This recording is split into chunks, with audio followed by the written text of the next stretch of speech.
प्यारे विद्यार्थियों, मैं Kailash Chandra Meena, assistant professor business administration, आज मैनेजमेंट पेपर सेकंड में मैं आपको मैनेजमेंट का मीनिंग और इम्पोर्टेंस के बारे में पढ़ाऊँगा।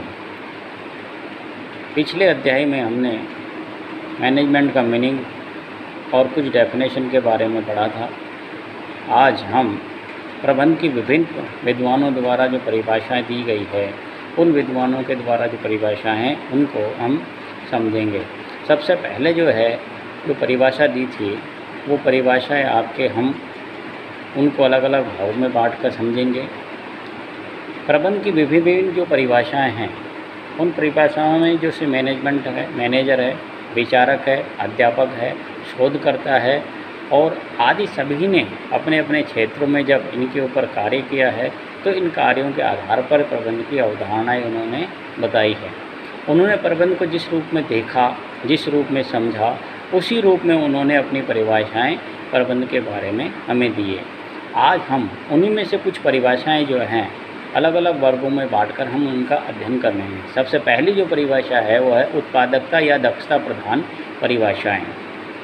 दूसरा है मानव प्रधान परिभाषा है। तीसरा निर्णय एवं नेतृत्व प्रधान परिभाषा है।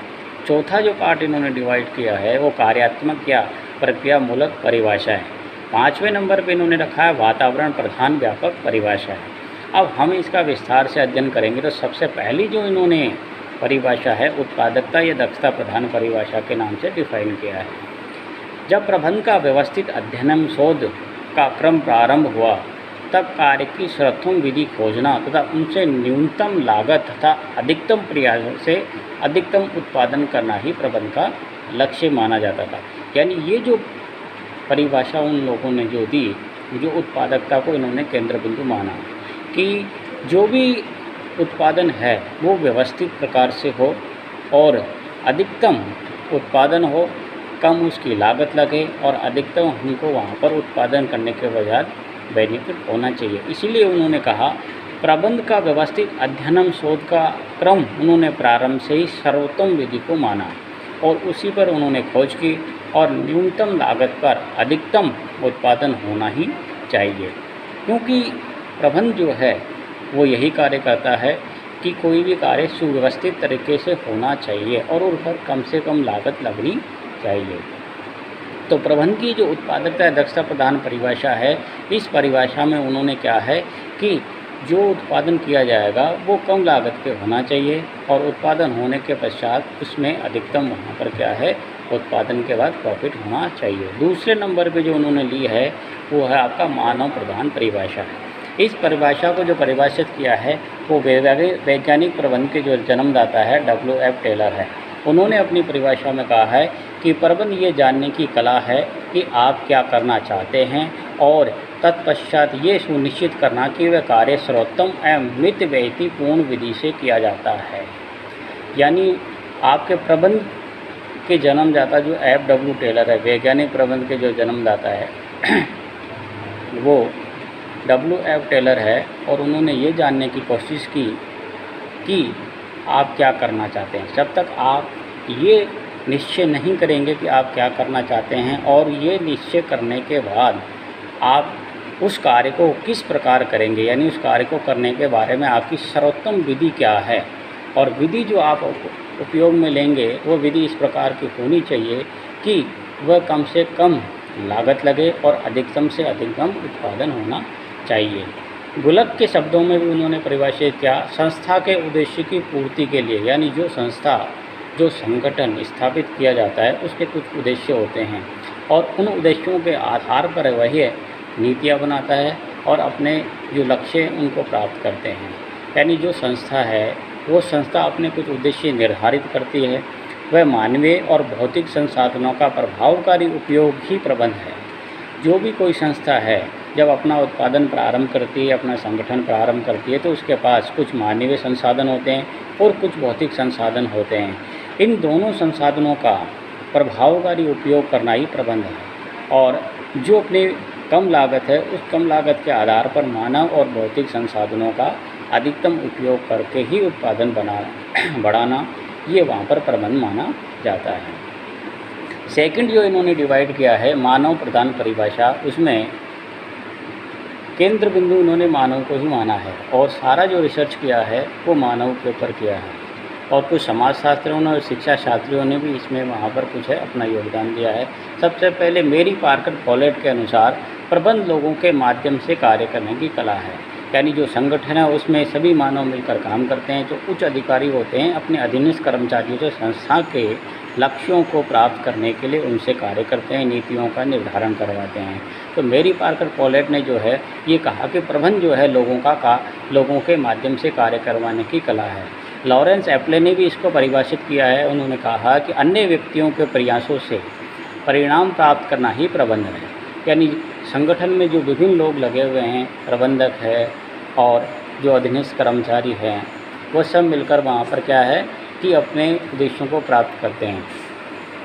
एप्ले ने प्रबंध में मानव के महत्व को प्रतिष्ठित करते हुए कहा है कि प्रबंध सेवी वर्गीय प्रशासन है। और सेवी वर्गीय मतलब जो सेवा करने वाले जो लोग हैं, विभिन्न प्रकार का वो अपना योगदान देते हैं संगठन में। वो प्रबंधक के रूप में हो सकते हैं, प्रशासक के रूप में हो सकते हैं, कर्मचारी के रूप में हो सकते हैं, या और जो उनको किसी भी पद पर लगाया जाता है वो कार्य करते हैं, उसके अंतर्गत वो सभी सेवी वर्गीय कार्य के अंतर्गत आते हैं। और लॉरेंस एप्ले ने आगे फिर परिभाषित किया है कि प्रबंध व्यक्तियों का विकास है, ना कि वस्तुओं का निर्देशन। यानी प्रबंध में हम जो दूसरे व्यक्तियों से कार्य कराते हैं, तो उस कार्य करने में हम जिस भी व्यक्ति में जो क्षमता होती है उसकी क्षमता के अनुसार उससे कार्य करवाया जाता है, उसकी कार्य क्षमता को बढ़ाया जाता है प्रशिक्षण देकर। और प्रबंध यही जानने की कला है कि किस व्यक्ति में कितना वहाँ पर कार्य करने की क्षमता है और एक व्यवस्थित तरीके से दूसरे व्यक्तियों से काम करने की कला को उन्होंने प्रबंध के रूप में परिभाषित किया है। वस्तुओं का निर्देशन के अंतर्गत तो इसको नहीं मानते हैं, क्योंकि वस्तुओं का जो निर्देश करते हैं उन सभी वस्तुओं को निर्देश देने के लिए वहाँ पर प्रबंध काम में नहीं लिया जाता। यानी प्रबंध व्यक्तियों के विकास करने के लिए काम में लिया जाता है और प्रबंध को समुचित व्यवस्थित करने के लिए प्रबंध जरूरी है। वस्तुओं कभी भी वहाँ पर प्रबंध के अंतर्गत नहीं आती, केवल मानव ही है जो वहाँ पर वस्तुओं को इन सबको व्यवस्थित करते हैं।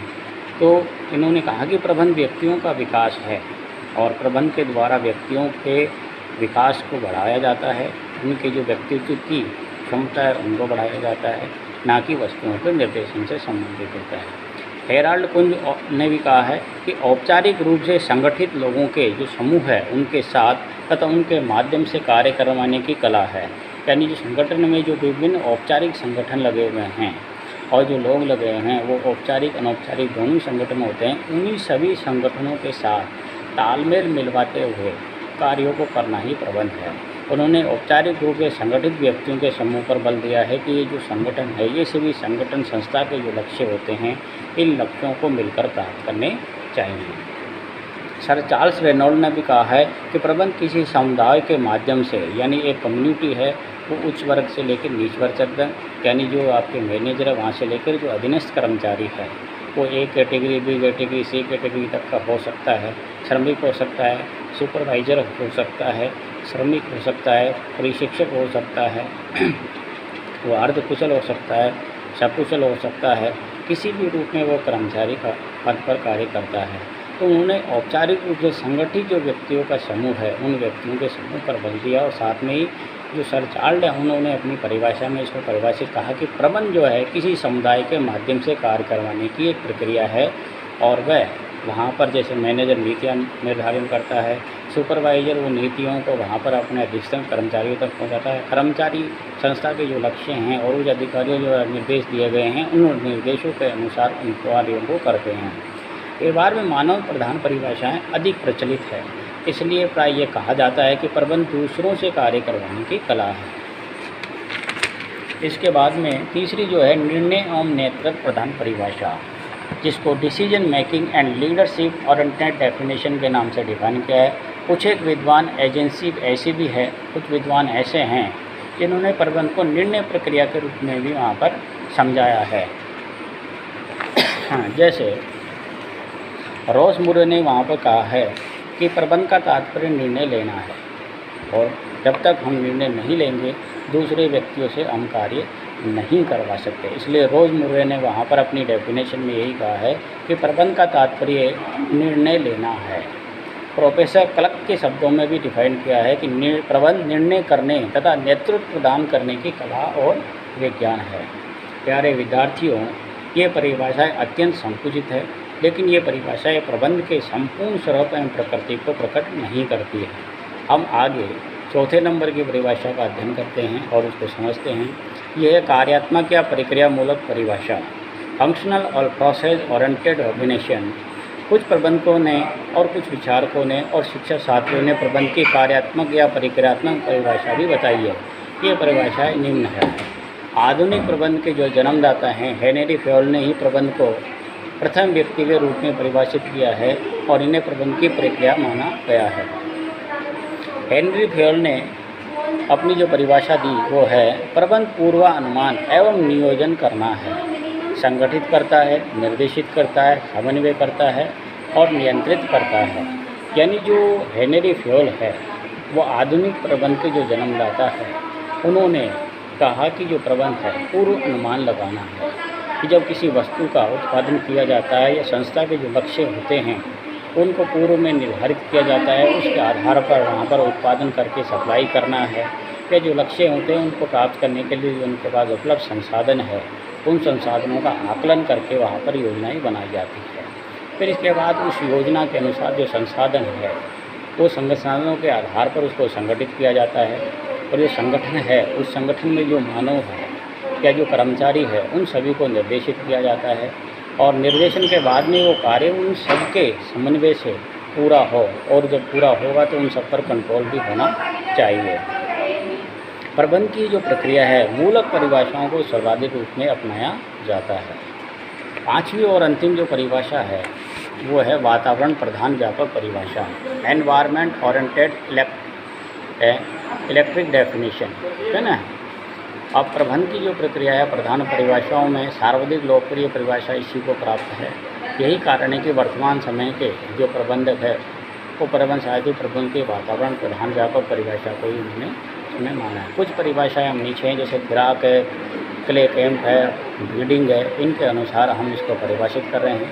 प्रबंध नियोजन, संगठन, निर्देशन एवं नियंत्रण के द्वारा संस्था के संसाधनों मानवीय और आर्थिक दोनों हैं उनको आवंटन की एक प्रक्रिया है ताकि ग्राहकों की जो इच्छाएं हैं उन इच्छाओं की वस्तुओं एवं सेवाओं को उत्पादन कर संस्था के उद्देश्यों को पूरा किया जा सके। तिराग, क्ले कैंप तथा ग्रीडन ने वहाँ पर इसको परिभाषित किया अपनी परिभाषा में कि प्रबंध जो है वह नियोजन करना है। कोई भी संगठन जो स्थापित किया जाता है तो सर्वप्रथम वहाँ पर वह संगठन अपने उद्देश्यों को प्राप्त करने के लिए योजना बनाता है। योजना बनाने के पश्चात उन नीतियों के निर्धारण से संबंधित जो लक्ष्य हैं उनको प्राप्त करने के लिए संगठन का निर्माण करता है।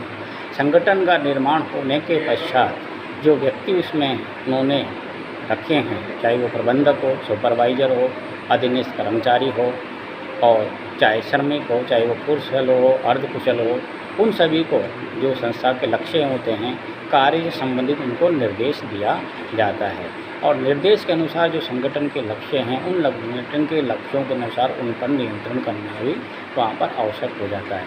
इसलिए संस्था जो भी है, चाहे वो उनके मानवीय हो और चाहे आर्थिक हो, सभी संसाधनों का जो संस्था के लक्ष्य हैं उन संसाधनों के लक्ष्यों को प्राप्त करने के लिए वो उनको आवंटन करते हैं और उनको आवंटन करने की एक प्रक्रिया है जिसमें सबसे पहले जैसे प्रबंध का नियोजन करना है, फिर इसके बाद निर्देशन करना है, फिर उनका नियंत्रण करना है और इसके पश्चात हम उनको नियंत्रित करेंगे। इसके लिए फिर मानव और भौतिक जो भी संसाधन हैं उन संसाधनों को हम वहाँ पर समुचित रूप से मितव्ययता के रूप से उनसे कार्य करवाएंगे और ये प्रक्रिया जब तक चलती रहेगी जब तक जो ग्राहक है जिनके लिए हम उत्पादन कर रहे हैं वस्तुओं और सेवाओं का वह उनकी इच्छा के अनुसार उत्पादन होकर उन तक नहीं पहुँच जाए।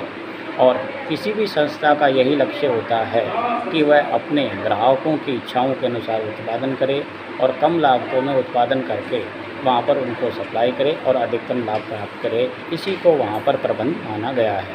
रॉबर्ट अल्बाइनीज के शब्दों में प्रबंध ऐसे वातावरण के निर्माण में अनुरक्षण का वह कार्य है जिसमें लोग लक्ष्यों को दक्षतापूर्वक एवं कारगर ढंग से पूरा कर सके। तो विद्यार्थियों उन्हें भी कहा कि प्रबंध एक ऐसा वातावरण है जिनके निर्माण एवं अनुरक्षण का वह कार्य है जिसमें लोग लक्ष्यों को अपनी दक्षतापूर्वक एवं कारगर ढंग से प्राप्त कर सकें। यानी जैसी उनकी कारीगरी है, जैसे उनके तरीके हैं, जैसे उनकी दक्षता है, उन दक्षता के आधार पर जो संस्था के लक्ष्य होते हैं उन संस्था के लक्ष्यों को वो प्राप्त करें। आज अब डेफिनेशन यही समाप्त है। अब हम कल अभी पेपर से पढ़ेंगे।